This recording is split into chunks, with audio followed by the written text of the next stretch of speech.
कि कार जो है वो डेफिनेटली लोगों के साथ बात करती है। अभी बात मतलब ऐसे जैसे मैं आप लोगों के साथ बात कर रहा हूँ वैसे नहीं, बट कार जो है वो आप लोगों को हमेशा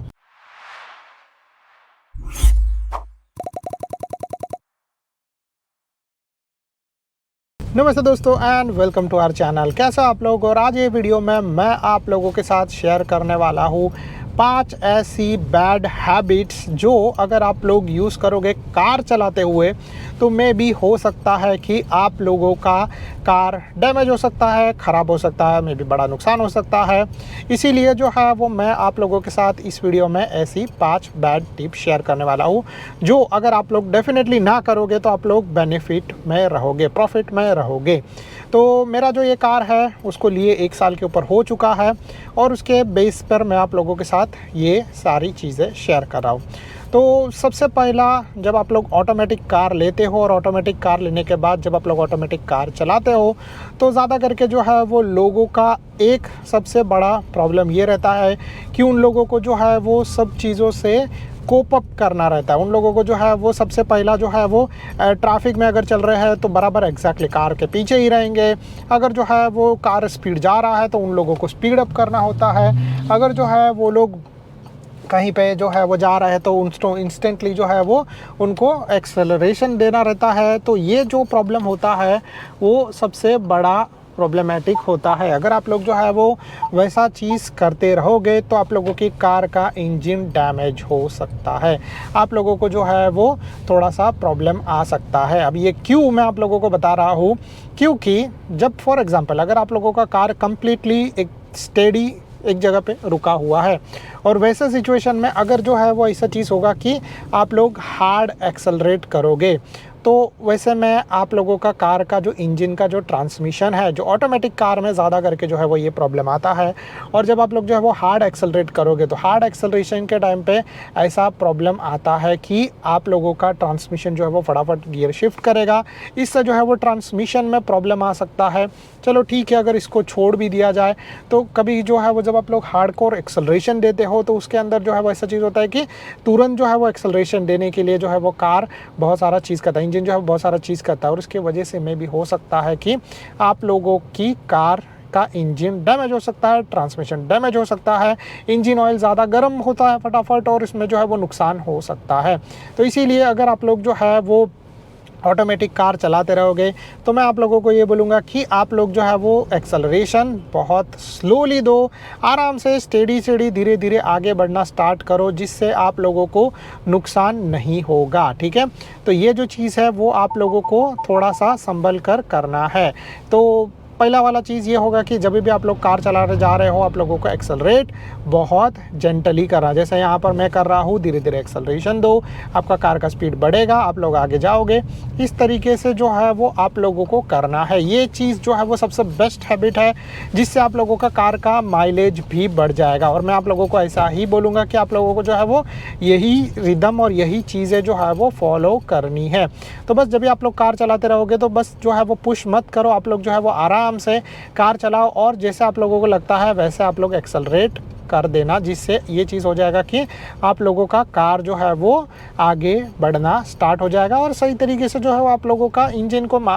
रहेगा, माइलेज भी अच्छा मिलेगा। तो ये जो चीज़ है वो आप लोगों को करना है। अभी इसके बाद हम लोग जो है वो दूसरे टिप के बारे में बात करें और दूसरा टिप ये है कि ज़्यादा करके क्या करते हैं कि इंडिया के अंदर स्पेशली जो है वो लोगों में ये हैबिट होता है कि भाई अभी तो पेट्रोल है, अभी तो कार और 10 किलोमीटर जाएगा, अभी तो पेट्रोल है, अभी तो कार और 5 किलोमीटर जाएगा। और वैसा कर कर के जो है ना वो लोग कार चलाते हैं। तो अगर आप लोगों का कार का जो फ्यूल टैंक है वो अगर एम्प्टी होगा तो ये आप लोगों की कार के लिए सबसे बड़ा नुकसानदायक है। इसमें बहुत सारे नुकसान होते हैं। सबसे पहला तो आजकल की जो कार आती है ये सारी कार जो है वो ऑटोमेटिक फ्यूल इंजेक्शन वाली होती है। ठीक है, तो इसमें क्या होता है ना कि पेट्रोल जो है वो थोड़ा सा अगर नीचे चला जाएगा उसके लिमिट से तो तो वैसे में आप लोगों की कार को सबसे पहला नुकसान होगा, कार के इंजन को नुकसान होगा। ज़्यादा जो है वो कार जो है वो कार का जो ये इंजन है वो ज़्यादा एयर लेगा अदर देन पेट्रोल, और फिर वैसे में जो है वो आप लोगों का कार का फ्यूल इंजेक्टर ख़राब हो सकता है, और फ्यूल इंजेक्टर बहुत ही महंगा आता है। डेफिनेटली जो है वो चीज़ आप लोगों को ये प्रॉब्लम फेस करना पड़ सकता है। अच्छा ठीक है, चलो उसको छोड़ दिया जाए। तो दूसरा चीज़ ऐसा है कि कार का जब आप लोग जनरली जो है वो फ्यूल टैंक जो है वो कोई जल्दी से क्लीन नहीं करता, और जब भी हम लोग जो है वो पेट्रोल भरते हैं तो ऐसा होता है कि कभी कभी कुछ डर्ट है, कुछ चीज़ें जो है वो इंजन के अंदर पेट्रोल टैंक के अंदर चली जाती हैं। तो अभी ऐसे सिचुएशन में अगर आप लोग जो है वो बार बार जो है वो ये पेट्रोल भरते रहोगे, और ऐसे सिचुएशन में जब पेट्रोल आप लोग जो है वो एकदम से एम्प्टी होने के बाद करोगे, तो सोचो कि वो जो गंदा जो नीचे मिट्टी रहती है, जो गंदा चीज़ जो है, गंदा पेट्रोल, वो आपके कार के जो फ्यूल इंजेक्टर है वो खींच के आप लोगों के इंजन के अंदर डालेगा। तो वैसे में आप लोगों का इंजन अंदर से डैमेज हो सकता है। ये जो चीज़ है वो तुरंत नहीं होगा, धीरे धीरे करके सब चीज़ होता है, और लंबे टाइम में आप लोगों को जो है वो ये इंजन का इशू आएगा। तो इसीलिए मैं आप लोगों को बोलूँगा कि जब भी आप लोग जो है वो कार चला रहे हो तो आप लोगों को एम्प्टी टैंक के ऊपर कार नहीं चलाना है। ज़्यादा करके जो है वो मैंने देखा है कि बहुत सारे लोगों को आदत होता है कि भाई पेट्रोल जो है वो रेड लाइन के नीचे लेके जाते हैं और बोलते हैं अरे यार इसमें इतना पेट्रोल है चल जाएगा, इतना पेट्रोल है चल जाएगा। बट एक छोटा सा सही हैबिट जो है वो आप लोगों को हमेशा बचाएगा। और ऑलवेज मैं यहाँ पर भी इस तरीके से करता हूँ कि जैसे पेट्रोल जो है वो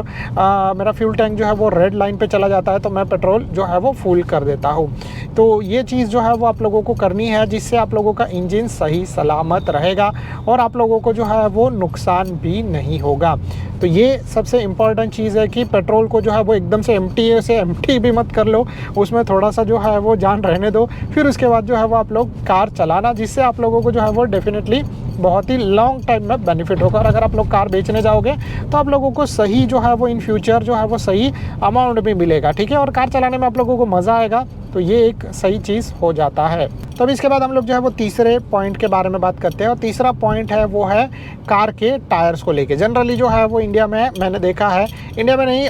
कहीं पर भी जो है वो ये प्रॉब्लम होता है, और लोग जो है वो ज़्यादा करके ऐसा ही चीज़ करते हैं, और ये गलती आप लोग मत करना, क्योंकि इससे कार के सस्पेंशन ख़राब हो सकते हैं, ठीक है, कार का इंजन भी ख़राब हो सकता है, ठीक है। अभी वो क्यों मैं आप लोगों को बताता हूँ कि कभी कभी जो है वो लोग क्या करते हैं कि फॉर एग्ज़ाम्पल जैसे कि अभी मेरे पास ये कार है, तो मैं क्या करता हूँ कि जब भी मेरा ये कार जो है उसमें मैं टायर में जो है वो हवा कम रखूँगा, जिसके वजह से ऐसा होता है कि कार के अंदर आजकल जो है वो बहुत सारी टेक्नोलॉजीज आती है, ठीक है, जैसे हो गया ट्रैक्शन कंट्रोल, ठीक है। तो अगर कार का ये जो है वो ट्रैक्शन कंट्रोल ECU जो है वो ट्रैक्शन कंट्रोल की वजह से सारा चीज़ मॉनिटर करता है, और अगर आप लोग जो है वो आप लोगों के कार के टायर के अंदर किसी एक टायर के अंदर जो है वो टायर प्रेशर कम है, तो जिससे में भी हो सकता है कि जब आप लोग कार चलाते रहोगे तो ऐसा होगा कि अरे यार ये ECU जो है चेक करेगा कि अरे भाई ये जो टायर है वो सही तरीके से रिस्पॉन्स नहीं कर रहा है, ये जो टायर है वो सही तरीके से जो है वो परफॉर्मेंस नहीं दे रहा है। तो वैसे सिचुएशन में आप लोगों के साथ डेफिनेटली ऐसा होगा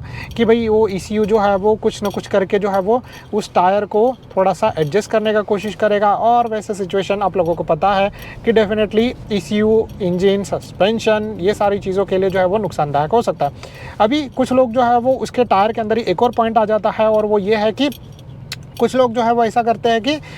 जब भी फॉर एग्जांपल जब कार चला रहे हैं और कार में डेफिनेटली 4 टायर्स हैं, तो कुछ लोग जो है वो ऐसा होता है कि जब कार का टायर एक सर्टन लेवल तक चला जाता है और अच्छा ग्रिप नहीं देता है, तो कुछ लोग ऐसे होते हैं कि यार भाई ये ही टायर जो है वो डैमेज है, ये टायर डैमेज नहीं है, ये टायर सही है। तो वो लोग क्या करते हैं कि एक टायर को चेंज करते हैं, बट उससे जो है वो बहुत ज़्यादा फ़र्क पड़ता है, क्योंकि जो आपका जूना वाला टायर है वो घिसा हुआ है, उसमें जो है कुछ mm कम हुआ रहेगा, और कार में जो आप लोग नया टायर डालने वाले हो वो एकदम से नया है, उसका ग्रिप आप लोगों को अच्छा मिलेगा, प्लस जो है वो थोड़ा mm जो है वो ज़्यादा ऊपर रहेगा। तो वैसे सिचुएशन में डेफिनेटली ऐसा होगा कि कार का सस्पेंशन जो है वो एक टायर को एडजस्ट करने के लिए या फिर 2 टायर को एडजस्ट करने के लिए जो है वो थोड़ा सा ऊपर नीचे होगा, और वैसे में जो है वो कार का बैलेंस ख़राब होगा। तो वैसा सिचुएशन जो है वो मैं आप लोगों को बोलूँगा मत करो। जब भी कार के चारों टायर्स अगर ख़राब हो रहे हैं या फिर एक टायर ख़राब हो रहा है और आप लोगों को टायर जो है वो बदलने हैं, सो जनरली मैं आप लोगों को रिकमेंड करूँगा कि चारों टायर जो है वो एक साथ बदल दो। इसमें जो है वो कभी कभी ऐसा भी होता है कि जब भी आप लोगों के पास कार है तो कार में जो है वो कभी कभी कंपनियां ऐसा करती है कि जो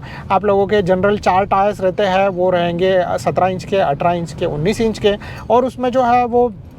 क्या करेंगे कि एक व्हील जो होता है, जो स्टेपनी जिसको बोलते हैं, वो स्टेपनी जो है वो लोग क्या करेंगे कि छोटा देंगे। जैसे अगर आप लोगों का 17 इंच का व्हील है कार का, तो वो जो स्टेपनी रहेगा वो 16 इंच का रहेगा। तो कभी कभी जो है वो इमरजेंसी में लोग ऐसा कर देते हैं कि इमरजेंसी तो ठीक है, उसमें कोई ऑप्शन नहीं है कि आप लोग जो है वो 17 इंच का टायर, आपका अगर 18 इंच का व्हील है टायर का साइज़, और आप लोग जो है वो 17 इंच का यूज़ कर रहे हो तो, बट जनरली जो है वो ज़्यादा टाइम तक ये सही यूज़ करना सही नहीं। जैसे अगर हम लोग कार चला रहे हैं और किसी रीज़न की वजह से कार का एक टायर जो है वो पंचर हो जाता है, और मेरे कार के जो चारों व्हील्स है वो है 19 इंचज़ के, बट जो स्टेपनी आया है वो आया है 18 इंच का, तो जनरली वो लोग बोलते हैं कि नहीं ऐसा कुछ प्रॉब्लम नहीं होगा। बट इससे जो है वो क्या होता है कि कार के सस्पेंशन जो है वो डैमेज हो सकते हैं, ठीक है। तो इसीलिए मतलब एक इमरजेंसी में है, कुछ टाइम तक जो है आगे बढ़ना है, कुछ टाइम तक ये करना है, उसके लिए ये ठीक है। बट अगर आप लोग जो है वो ये चीज़ लंबे टाइम तक फॉलो करोगे तो डेफिनेटली आपके कार के जो सस्पेंशन है वो डैमेज हो सकते हैं, और फिर आप लोगों को पता है कि अगर सस्पेंशन नया लेने जाएंगे तो उसको नुकसान आप लोगों का कितना ज़्यादा बड़ा होगा।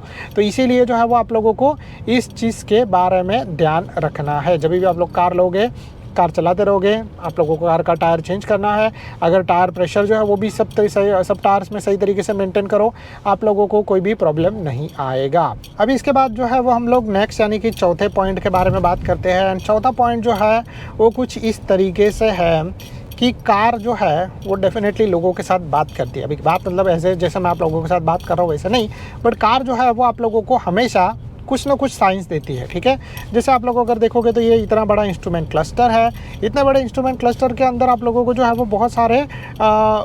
इंडिकेटर दिए जाते हैं। लाइक अगर आप लोगों के कार के अंदर इंजन ऑयल कम रहेगा तो उसके लिए पॉइंट है, इंजन जो है टेम्परेचर के लिए यहाँ पे पॉइंट दिया गया है, और पेट्रोल के लिए जो है वो पॉइंट दिया गया है। तो ऐसे बहुत सारे जो है वो आप लोग अगर देखोगे तो ऑप्शंस होते हैं। जब आप लोग कार जनरली स्टार्ट करोगे तो आप लोगों को बहुत ज़्यादा जो है वो साइंस मिलेंगे। तो ये जो साइन है वो कार आप लोगों को बता रही है कि भाई कार के इस पर्टिकुलर पार्ट में अभी प्रॉब्लम है, या फिर प्रॉब्लम हो सकता है, या फिर प्रॉब्लम अभी छोटा सा है, ठीक है। तो जनरली क्या होता है कि लोग जो है वो अर्ली साइंस को इग्नोर करते हैं। लोग ऐसा सोचते हैं कि भाई अरे छोड़ना, जाने देना, क्या फ़र्क पड़ता है इससे, मैं अपना कार चला रहा हूँ, कार चल रहा है तो कोई प्रॉब्लम नहीं है। बट आगे जाने के बाद ऐसा सिचुएशन जो है वो ज़्यादा बड़ा प्रॉब्लम क्रिएट करता है, और वो जो पार्ट है वो कम्प्लीटली डैमेज भी हो सकता है। तो इसीलिए जो है वो आप लोग जब भी कार चला रहे हो, आप लोगों को ये अर्ली साइंस को चेक करना है। और अगर आप लोगों को लगता है कि भाई बड़ा प्रॉब्लम है तो सर्विस सेंटर में जाओ, कहीं पर भी जाके जो है वो आप लोग एक बार बता दो, तो जिससे आप लोगों का कार जो है वो फ्यूचर में सही तरीके से रहेगा और चलेगा। अभी इसके बाद एक और पॉइंट जो है वो पांचवा पॉइंट जो है वो ज़्यादा करके मैं आप लोगों को बताऊंगा कि जो लोग करते हैं, और वो ये है कि कार का इंजन ओवरहीट होने के बाद भी कार चलाते हैं। सो डेफिनेटली ओवरहीट इंजन पर कार चलाना सही पॉइंट नहीं है। कभी जनरली जो है वो इतना भी कार को पुश मत करो कि कार का इंजन ओवरहीट चला जाए और फिर आगे चल के आप लोगों को प्रॉब्लम आए, क्योंकि कार का इंजन ओवरहीट होने के बाद वो इंजन सीज भी हो सकता है। ऐसे कार के ऑटोमेटिक कार में खास करके तो ऐसे बहुत सारे प्रॉब्लम्स आते हैं कि जैसे ट्रांसमिशन ज़्यादा गर्म, ट्रांसमिशन फ्लूइड जो है वो ज़्यादा गर्म हो जाता है। क्योंकि अगर आप लोग जो है वो कार चला रहे हो तो उसमें डेफिनेटली कंपनियां जो है वो ये मिस्टेक करने के मतलब ये जो प्रॉब्लम है उसको कम करने की कोशिश डेफिनेटली करती है। बट ऐसा हो सकता है कि आप लोगों से ऐसा गलती हो जाए कि भाई ट्रांसमिशन का जो ऑयल है वो ज़्यादा गर्म हो गया। जनरली आप लोग कार में देखोगे तो वो पॉइंट होता है कि भाई ये जो है वो गर्म हो गया है, तो वो लोग जो है वो कार जो आपको बताएगी कि भाई फ्लूइड ऑयल बहुत गर्म हो गया है, इंजन ऑयल बहुत गर्म हो गया है, इंजन गर्म हो गया है, ठीक है। तो आप लोग बस कार को थोड़ा सा रेस्ट दे दो, जिससे आप लोगों को जो है वो प्रॉब्लम नहीं आएगा। फिर इसके बाद जो है वो आप लोग आराम से अपना जो है वो सारा चीज़ रिदम फॉलो कर सकते हो। तो इसीलिए जो है वो आप लोगों को बस इस चीज़ के बारे में ध्यान रखना है कि जब कार आप लोगों को साइन बताएगी, जब आप लोगों का कार जो है वो कार का इंजन जो है वो ओवरहीट हो जाता है, आप लोग बस उसको एक काम करो कि आप लोग जो है वो इंजन अगर गर्म हो जाता है तो थोड़ा टाइम के लिए रुको, थोड़ा सा उसको कूल होने दो, फिर आप लोग जो है वो अपना ड्राइविंग आराम से कर सकते हो, ठीक है। तो ये जो है वो बहुत इम्पॉर्टेंट पॉइंट है। इसके अलावा जो है वो बाकी मैं आप लोगों को इतने पॉइंट्स बता दिए। आई होप सो आप लोगों को सारा चीज़ समझ में आया। और इसके अलावा आप लोगों का कोई डाउट रहेगा तो आप लोग जो है वो नीचे कमेंट कर देना, मैं आप लोगों को जो है वो ऐसे और भी वीडियोस बना दूंगा। Thank you so much guys for watching, bye bye and see you in the future more videos like this.